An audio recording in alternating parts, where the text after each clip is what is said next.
I want you all to imagine this. You're walking through the woods on October 1st, and you see this. It is the biggest buck in Gratiot County, standing 100% broadside in front of you. But because you are only a rifle hunter, you don't have a weapon out with you that's legal to shoot this animal. So he walks across your property line into your neighbor's domain, and they just happen to be sitting in their bow stand. Today, I'm going to show you the 3 steps to shooting a compound bow. First, you must understand all of the parts of your bow. From there, you're going to pull your bow to full draw, and lastly, you will steadily release the arrow at your target or your animal. Those of people who limit themselves to only hunting with a gun in Michigan limit their hunting season by 78 days. Being able to be accurate with a bow is very rewarding, not only for the hunting aspect, but also for the outcome that it takes after the amount of time that you've put into your practicing. So first, I'm going to show you the different pieces of your bow. The first part is on the string. It's located right here, and it is called the Peep Sight. This is a zoomed in image of it. When your bow is at full draw, all the way back, you look through the Peep Sight at your sight. And this is what it would look like from the point of view of the shooter. Next, you have your kisser button.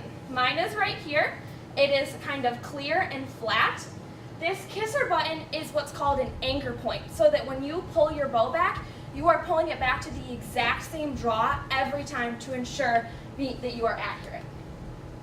Next, we have our D-loop, which is called the nocking point for your arrow.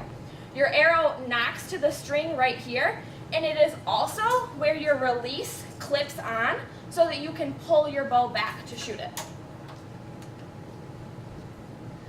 Next is the grip. As you can see, I am gripping my bow on the grip. It is right here on the bow riser. When you're shooting your bow, your grip should be loose and relaxed so that you don't jerk your bow when you release the arrow. And also, you're going to grip slightly to the side from the vertical of the grip so that your arm is not in the way of the string when the bow contracts. This is for safety. Next, we have our arrow rest. Mine looks just like this picture. This is called a whisker biscuit, but it does not change the function if yours looks like this, as you can see in that picture. Your arrow will still rest safely in here, whether you choose to use a whisker biscuit or just a flat iron rest. Also on your bow riser is your sight. My sight has 3 pins on it. This has 5. This shows you that depending on how powerful your bow is, you can have multiple pins to be able to shoot different ranges of distances accurately with your bow. Lastly, for understanding the parts of our bow, we have our cams. They are both at the top and the bottom, and they hold the weight that the strings are going to pull together. And in addition, you can change the length of your draw with your cams so that if you do not have as long of arms, your bow isn't extremely long on you.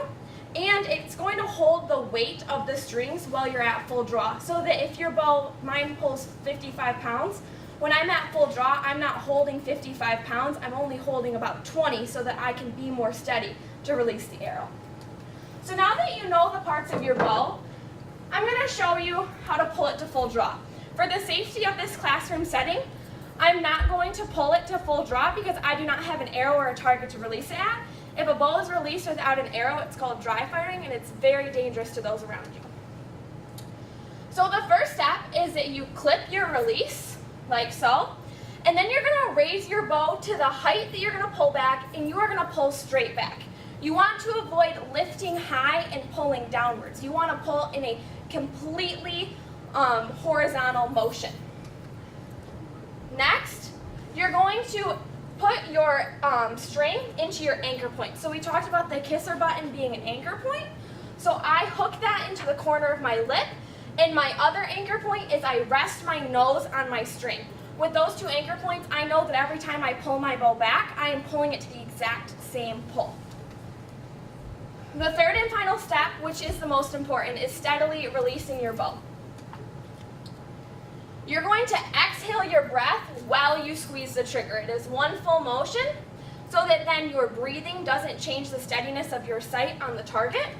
And then you want to make sure that both your hold arm and your release arm stay in the position until your arrow hits your target. Shooting a bow is a very rewarding skill because of the amount of time it takes to practice until you can become accurate enough to shoot at an animal or even continuously at a target. First, you understand the parts of your bow.